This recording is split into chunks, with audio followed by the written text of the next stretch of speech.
Hello friends, how are you? My name is Ritesh Vyavahare. चलिए, आज का टॉपिक है career opportunity in pharmacy. Pharmacy होने के बाद आप लोगों को कौन कौन सा करियर मार्केट में उपलब्ध है, इसके बारे में हम इस वीडियो में देखेंगे।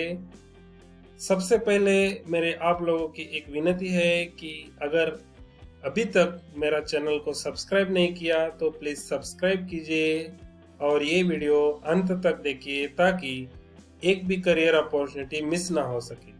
तो चलिए दोस्तों, ये वीडियो शुरू करते हैं। सबसे पहले करियर अपॉर्चुनिटी देखेंगे एकेडमिक्स के ऊपर। As per AICTE PCI norms, B.Pharm, M.Pharm can serve as a lecturer or assistant professor in case of diploma and B pharmacy colleges. So those who have completed B Pharm, they can go for D Pharma for lecturer, as well as those who have completed M Pharma PhD, they can go for the assistant professor in case of D Pharm, associate professor in case of B Pharm, M Pharm.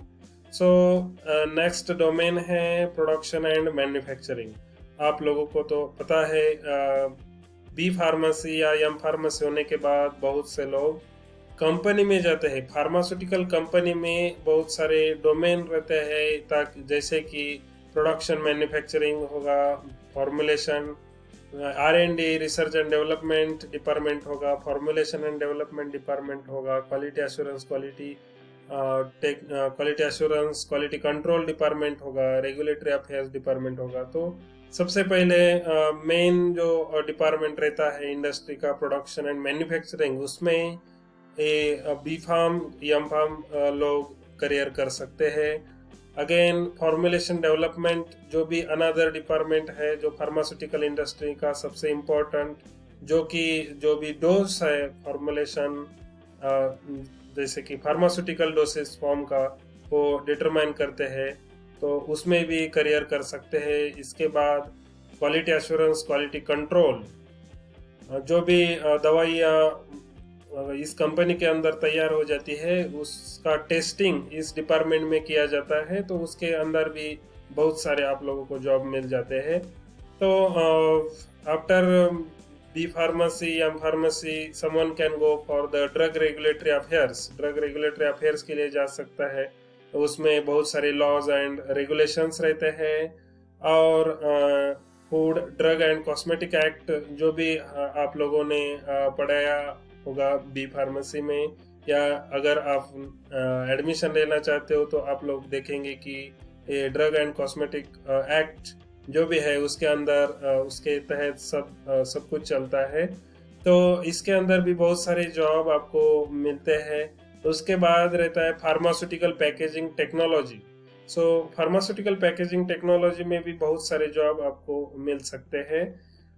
उसके बाद research and development, जैसे कि मैंने बोला था, pharmaceutical industry के बहुत सारे डोमेन रहते हैं, जैसे कि pharmaceutical production, formulation development, research and development.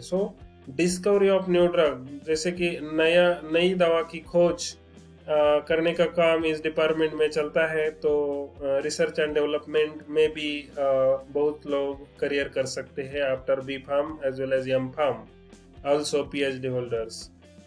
Next है वो हॉस्पिटल फार्मेसी। हॉस्पिटल फार्मेसी, बहुत सारे हॉस्पिटल्स है इंडिया में, उसके अंदर फार्मासिस्ट करके B pharmacy graduate can do their career as a hospital pharmacist.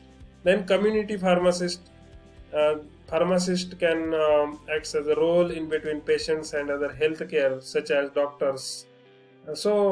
Community pharmacist करके ही ये फार्मेसी ग्रेजुएट जॉब कर सकते हैं। उसके बाद आता है मार्केटिंग। मार्केटिंग सबसे इंटरेस्टिंग फील्ड है और सबसे ज्यादा पैसा इसी के अंदर रहता है। सबको पता है मार्केटिंग, कौन सा भी प्रोडक्ट तैयार हो रहा है तो कंपनी मार्केटिंग के ऊपर 75% पैसा लगाती है और 25% पैसा जो भी मैन्युफैक्चरिंग और अदर कॉस्ट रहते हैं। तो अगर ये प्रोडक्ट मार्केट में बिकेगा तभी सब ये सब मैन्युफैक्चरिंग यूनिट वगैरह सब चल सकता है। अगर प्रोडक्ट का सेल नहीं होगा तो कंपनी नहीं चल सकती, इसलिए मार्केटिंग में सबसे ज़्यादा पैसा है। लेकिन आप लोगों को थोड़ी दिक्कत भी होगी, आप लोगों को मेडिकल रिप्रेजेंटेटिव करके जॉब करना पड़ेगा इस फील्ड में। लेकिन जो आप लोग कमाना चाहते हैं वो पैसा इस मार्केटिंग फील्ड में बहुत सारा है। तो चलिए दोस्तों, नेक्स्ट है गवर्नमेंट जॉब। गवर्नमेंट जॉब जैसा कि as a pharmacist, drug inspector, drug controller, drug inspector, checking of the और inspecting of the drugs, medical stores और वट एवर में भी कंपनीज जो भी इस दवाई तैयार कर रही है वो कंपनी को चेक कर सकते हैं। ड्रग कंट्रोलर, CSIR लैब में साइंटिस्ट करके भी जॉब है। सो गवर्नमेंट का ZP फार्मासिस्ट है, रेलवे फार्मासिस्ट है, बहुत सारे फार्मासिस्ट के गवर्नमेंट जॉब भी अवेलेबल है। लेकिन नेक्स्ट आपको इसके लिए बी फार्म एम फार्म होने के बाद कॉम्पिटिटिव एग्जाम देना पड़ेगा और उसके बाद ये गवर्नमेंट जॉब लग सकती है। तो चलिए नेक्स्ट डोमेन है, वो है रेगुलेटरी बॉडीज।